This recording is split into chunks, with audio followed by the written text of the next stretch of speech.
They killed me in the future. So I came back to the past to make them wish they had died instead. They say revenge is a dish best served cold.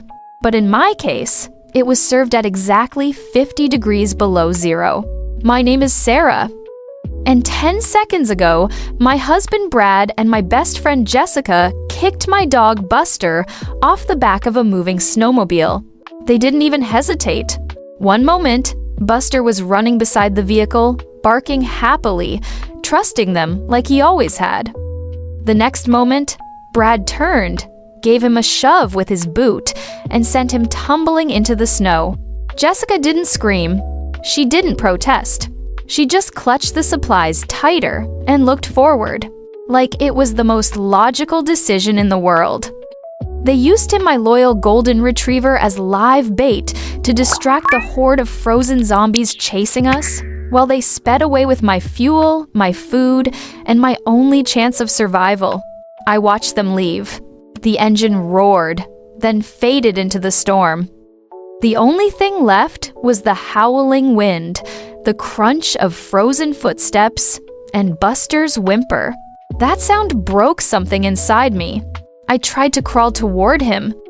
My fingers dug into the snow, nails splitting, skin tearing. I forced my body forward inch by inch, calling his name, even though my voice came out as nothing more than a broken whisper. Buster, stay with me. But my legs wouldn't move. The cold had already taken them. I couldn't feel my toes. Then my ankles. Then my knees. It was like my body was slowly turning into someone else's corpse, while I was still trapped inside it. Snow began to pile over me, soft at first, almost gentle, then heavier, then suffocating. My breath turned into sharp crystals in the air, stabbing my lungs every time I inhaled. My heartbeat slowed, each thump weaker than the last. I realized something in that moment. This was how I died in my first life. Not heroically, not saving anyone, just abandoned, used, disposed of like extra weight on a vehicle that couldn't afford to carry me. And the worst part? It wasn't the zombies that killed me. It was the two people I trusted most. As my vision blurred, I forced my eyes open one last time.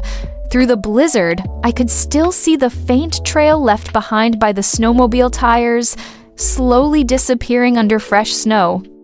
Like proof that they had ever existed was being erased.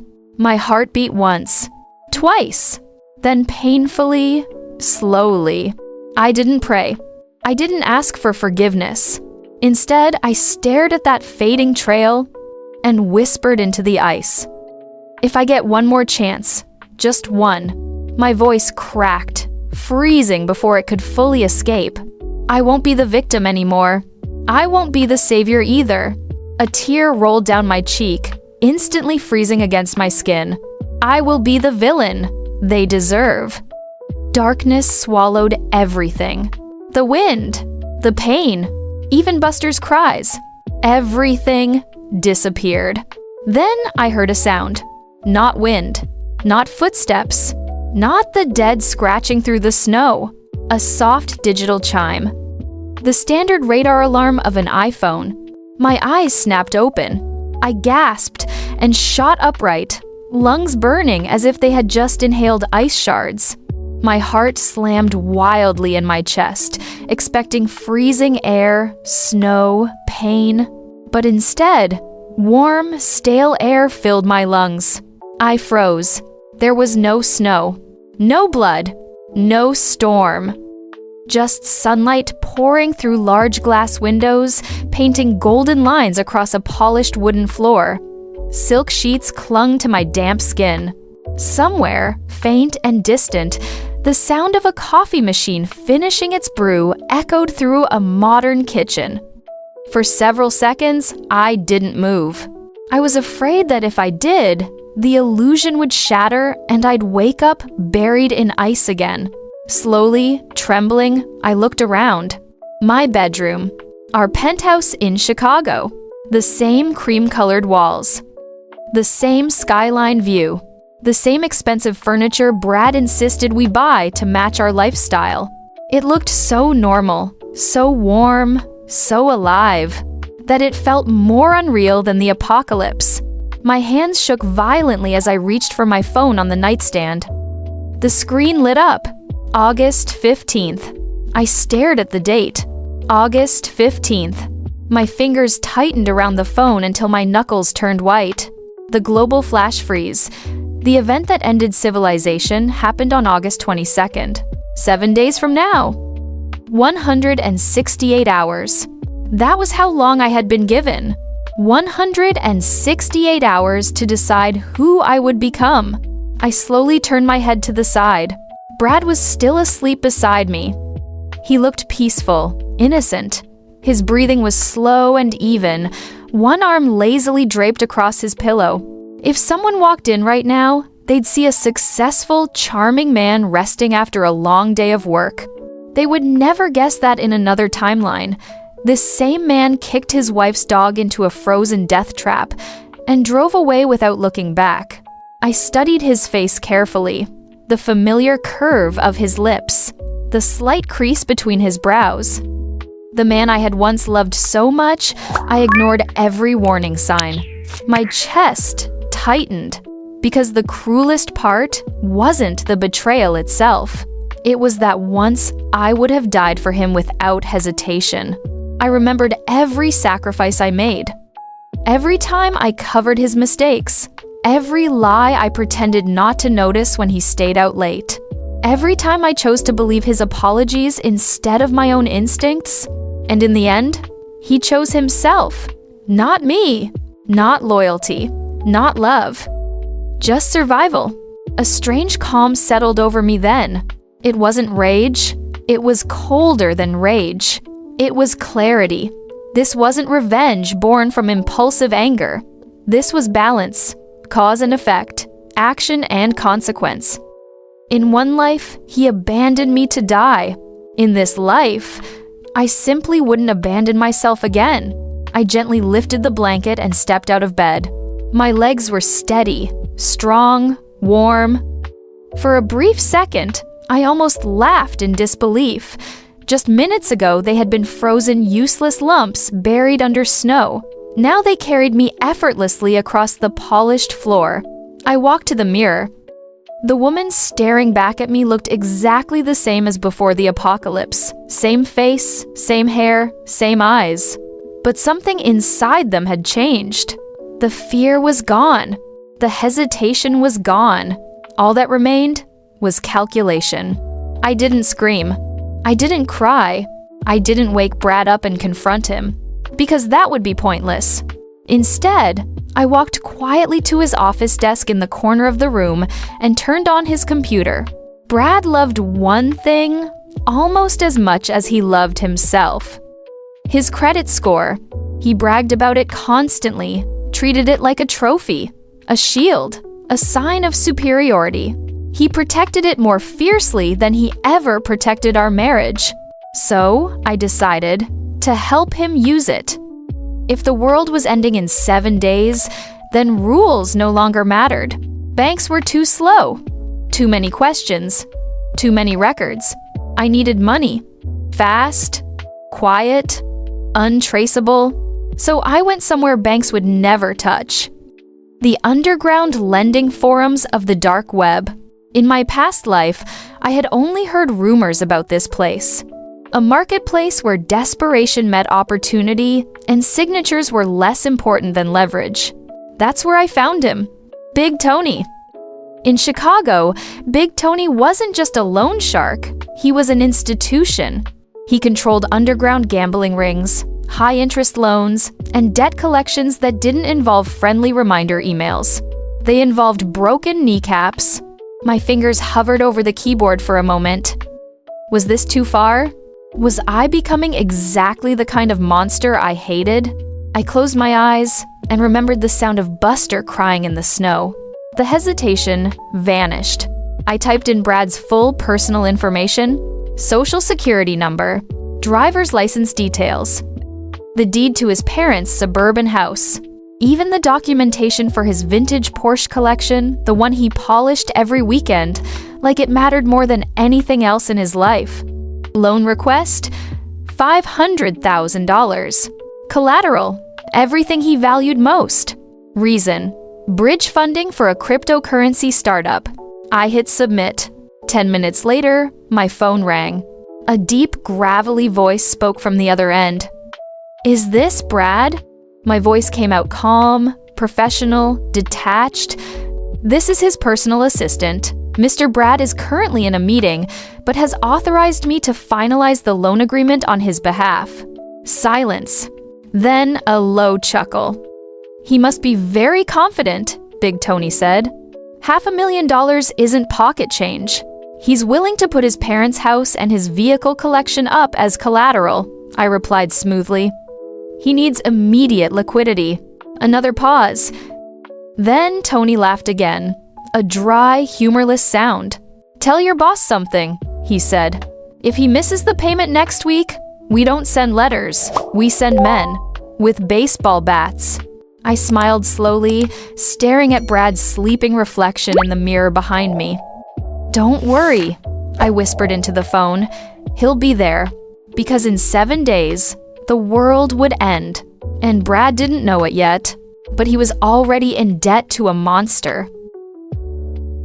With the loan approved and my savings liquidated, I now had over $700,000.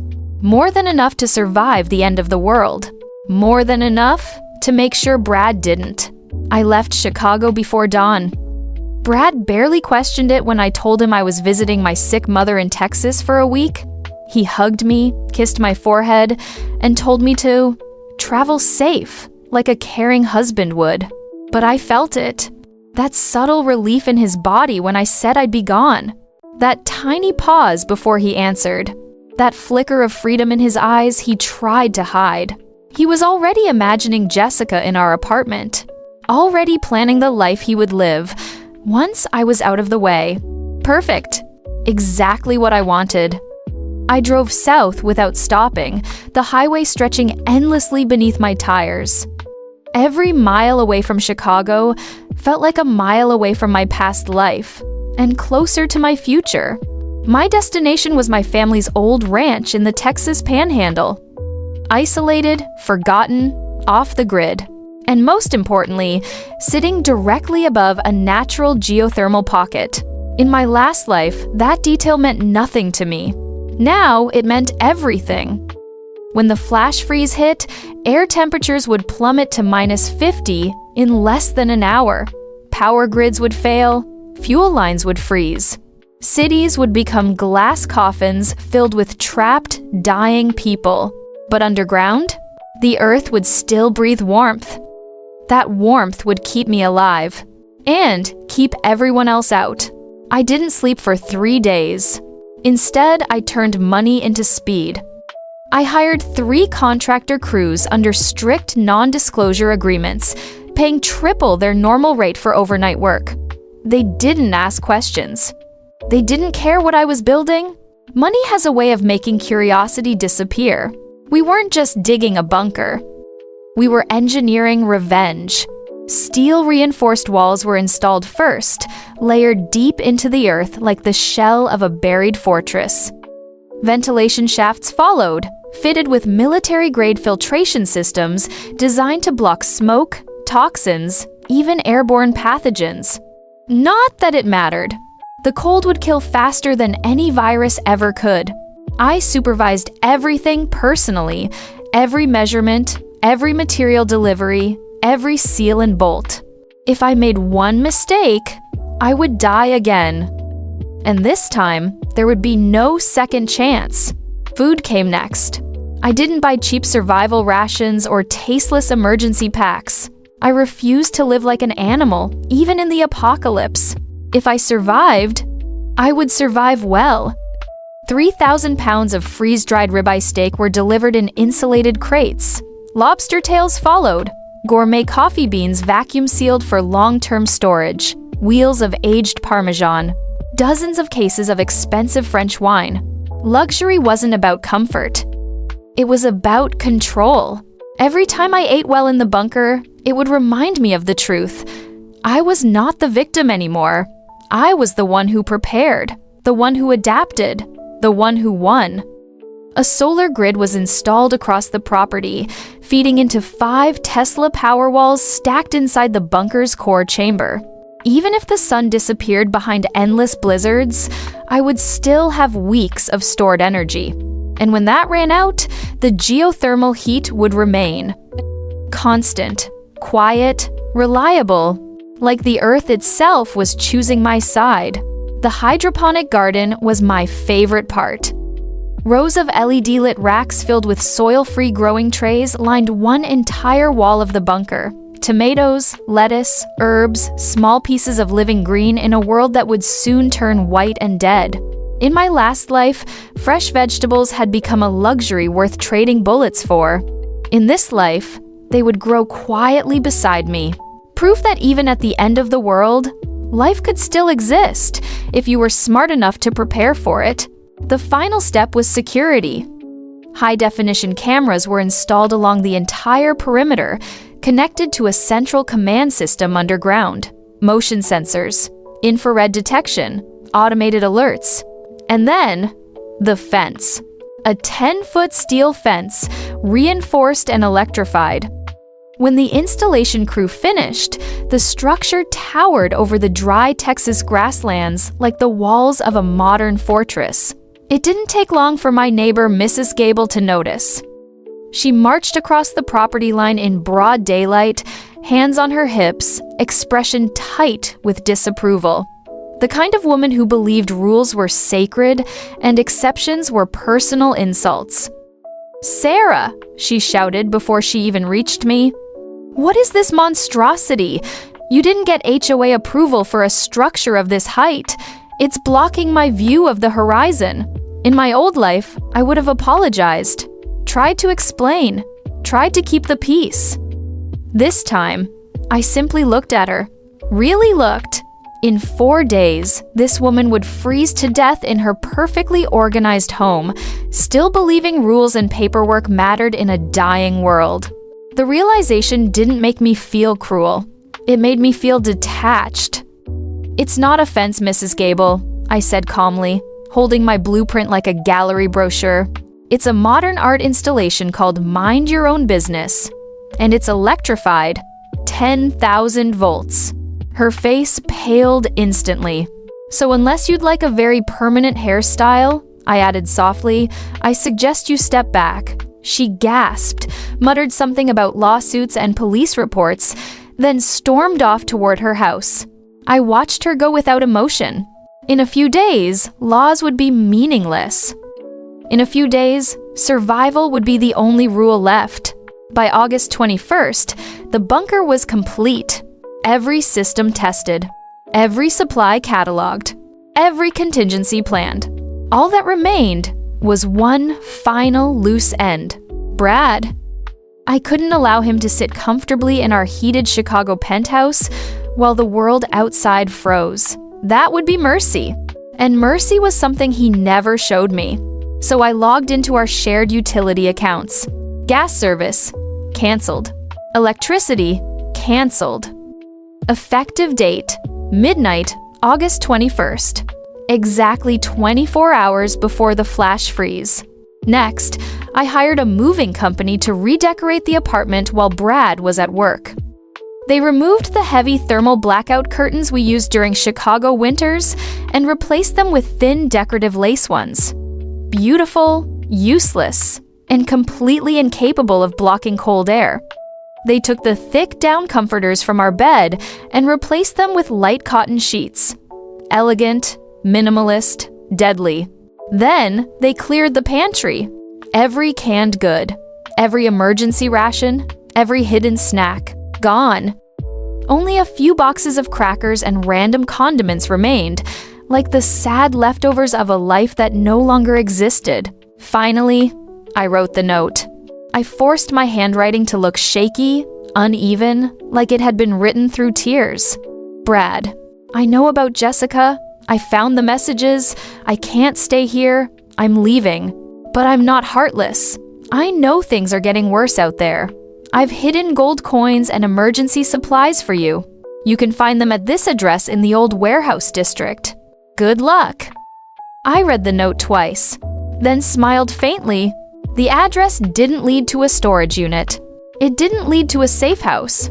It led directly to Big Tony's warehouse. The trap was set. All that was left now was the freeze. I sealed the bunker door on the night of August 21st. The heavy steel locks slid into place one by one, with deep, echoing clanks that vibrated through the concrete walls. Each sound felt final, irreversible, like the closing of a chapter that could never be reopened. For a moment, I rested my hand on the cold metal surface of the door. Above me was the world I once knew. The city, the people, the lies, the betrayal. Below me was silence, warmth, control. Buster curled up beside the geothermal heater, his tail wagging slowly as if he could sense we were finally safe. I knelt down and buried my fingers into his thick golden fur, holding him tighter than I ever had before. In my last life, I couldn't save him. In this one, he would never be used as bait again. "Good boy," I whispered, my voice softer than it had been in days. "You're safe now." For the first time since I woke up on August 15th, I slept. August 22nd. 0 hour. It didn't begin with explosions or sirens. It began with silence. From the command center, I watched the outside world through my perimeter cameras. The sky slowly shifted from bright blue to a strange bruised purple, as if something massive and invisible was pressing down on the atmosphere. The birds vanished first. Then the wind died completely. The trees stopped moving. The air itself seemed to freeze in place, creating a vacuum of unnatural quiet that made my skin crawl. And then, the temperature dropped. 70 degrees, 50, 30, 10. The numbers on my weather station blinked wildly, updating faster than seemed physically possible.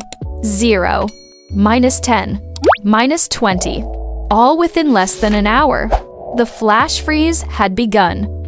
Moisture in the air crystallized instantly, forming glittering particles that drifted down like slow-motion ash. The ground hardened, the grass stiffened. Even the distant horizon looked sharper, more brittle, as if the entire world had been turned into glass. Civilization wasn't destroyed by fire. It was preserved in ice. I slowly turned my chair toward the second monitor wall, the one connected to the hidden cameras I had left inside the Chicago penthouse. Right on schedule, Brad and Jessica were there. He had invited her over the moment I left. I knew he would. Patterns don't change just because the world is ending. The power cut out abruptly. The apartment lights died, leaving only pale daylight filtering weakly through the useless lace curtains. "Why is the heater off?" Brad shouted, jabbing uselessly at the thermostat. His breath was already beginning to show in faint white puffs. "Sarah handles the bills. Why is it off?" Jessica wrapped the thin cotton sheet tighter around her shoulders, shivering violently. "It's freezing, Brad. Where are the blankets? Why are there only these stupid lace curtains? The cold air is coming right through." They rushed to the closet. Empty. They opened the storage chest. Empty. They ran to the pantry. Empty, except for crackers and condiments. That was the moment panic truly set in. Not annoyance. Not confusion. Real, primal, survival panic. I leaned back in my leather recliner, wearing silk pajamas and thick, fuzzy socks. The geothermal heating kept the bunker at a perfect 72 degrees. Warm, stable, safe. I preheated the oven to 400 degrees. From the freezer, I pulled out a stuffed crust pepperoni pizza. The expensive kind Brad always complained about buying because it was unnecessary luxury. The irony almost made me smile. As the pizza baked, the smell of melting mozzarella and sizzling pepperoni slowly filled the bunker, rich and comforting. I poured myself a glass of Cabernet Sauvignon, the deep red liquid swirling slowly like liquid velvet. Then I carried my plate and glass back to the monitors. On screen, Brad and Jessica were huddled together on the mattress, trying to share body heat. Their lips were turning faintly blue. Their movements were jerky, uncoordinated. I took a slow bite of hot pizza, the cheese stretching perfectly as I pulled it away. "Cheers, Brad," I whispered softly to the screen. Hope makes people stupid, and Brad had always been addicted to hope. He went to the kitchen next, probably searching for water. That's when he saw the note. My note. His frozen hands shook so violently he nearly tore the paper while pulling it off the refrigerator door. His eyes darted across the lines once, then again, and suddenly they lit up with desperate excitement. "Jessica!" he shouted, stumbling back into the bedroom. "She left us something! Sarah left supplies! Gold! Maybe a generator! She hid it in the warehouse district." Jessica looked skeptical, teeth chattering. "Why would she help us? She knows you cheated on her." "Because she still loves me," Brad snapped, his ego overpowering logic even now. "She's always been weak like that. She probably felt guilty for leaving." I actually laughed out loud. He really believed that. Even at the end of the world, he still thought he was the center of mine. They began preparing to leave immediately. Their preparation was pathetic wrapping trash bags around their bodies for insulation, tying towels around their shoes, grabbing the useless crackers from the pantry. Then they opened the apartment door and stepped into the frozen hallway. I switched to the drone feed I had set up earlier, tracking their movement across the city. Chicago looked like a museum of the dead, cars frozen mid-intersection, people trapped in place like statues. Even the early infected, those half-turned zombies, stood locked in rigid poses, their decay paused by the impossible cold. The apocalypse had been paused, but the world itself had become hostile to human life. Brad and Jessica walked for miles.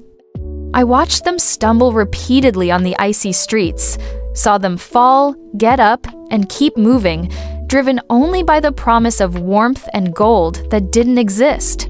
Frostbite was already setting in. Brad's fingers moved slower. Jessica's steps became uneven. Their faces turned pale, their expressions a mix of fear and blind hope. Hope is a powerful drug. It can make people walk straight into their own destruction. Smiling. Finally, after nearly 5 miles, they reached the warehouse district. They stood before the large steel door, snow swirling violently around them like a living storm. Brad banged his frozen fists against the metal. "Open up!" he screamed hoarsely. "It's Sarah's husband. We're here for the stash," she said. "There's gold." For a few seconds, nothing happened. Then, the lock mechanism inside clicked. The heavy door slowly creaked open, spilling warm orange light onto the snow-covered ground. Brad turned to Jessica with a relieved grin. "See?" he said triumphantly.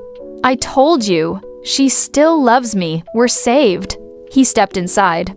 Jessica followed. The door slammed shut behind them. Inside the warehouse, oil drums burned with open flames, casting flickering shadows across the concrete walls. Several rough-looking men sat around a table, eating hot soup and playing cards like the end of the world was just another inconvenience. At the center sat Big Tony. He looked up slowly, and he did not look pleased. "Well, well," Tony rumbled, his voice deep and heavy like distant thunder. "If it isn't Brad, the crypto genius." Brad blinked, confusion overtaking his relief. Who are you? Where's Sarah? Where are the supplies she promised?" Tony stood up, towering over him, and pulled a folded document from his coat pocket. The loan agreement, signed in Brad's name. "Sarah sold me this warehouse last week," Tony said calmly. "And she told me you'd be coming to settle your debt." Brad's face drained of color faster than the temperature outside. "No!" "No, that's impossible. She said there was gold. She said there were supplies." Tony laughed, a deep, humorless sound that echoed off the walls. "Gold," he repeated. "In this new world, the only currency left is labor." He gestured toward the back of the warehouse. A group of exhausted people were shoveling coal into a massive furnace, their faces blackened with soot, sweat freezing on their skin the moment they stepped away from the fire. "We need heat to survive," Tony continued. "And heat needs fuel. You and your girlfriend look healthy enough. You'll work off every penny of that $500,000.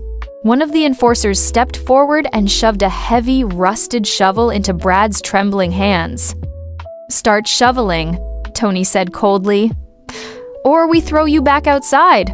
Your choice." Brad collapsed to his knees, sobbing, his body shaking uncontrollably from cold and terror. Jessica clung to him, crying silently, the reality of their situation finally sinking in. The iron door behind them slammed shut. The sound echoed. And then my camera feed cut to black. I sat there in the quiet warmth of my bunker, listening only to the soft hum of the air filtration system and Buster's steady breathing beside me. For a long time, I said nothing. The anger, the fear, the helplessness from my past life, all of it slowly faded away, replaced by something much lighter. Peace. They wouldn't die quickly. That would have been mercy. They would live, shoveling coal, breathing smoke, freezing every night, and burning every day. And every time they lifted that shovel, they would remember the woman they betrayed. I turned off the monitors. I didn't need to watch anymore. I already knew their ending. I poured the rest of the wine into my glass and walked over to the bookshelf, selecting a novel I had never had time to read in my old life. Buster followed, curling up beside the chair as I scratched behind his ears. Outside, the world was frozen and silent. Civilization was gone, but down here, with warmth, food, and loyalty, life was just beginning, and revenge was finally served cold.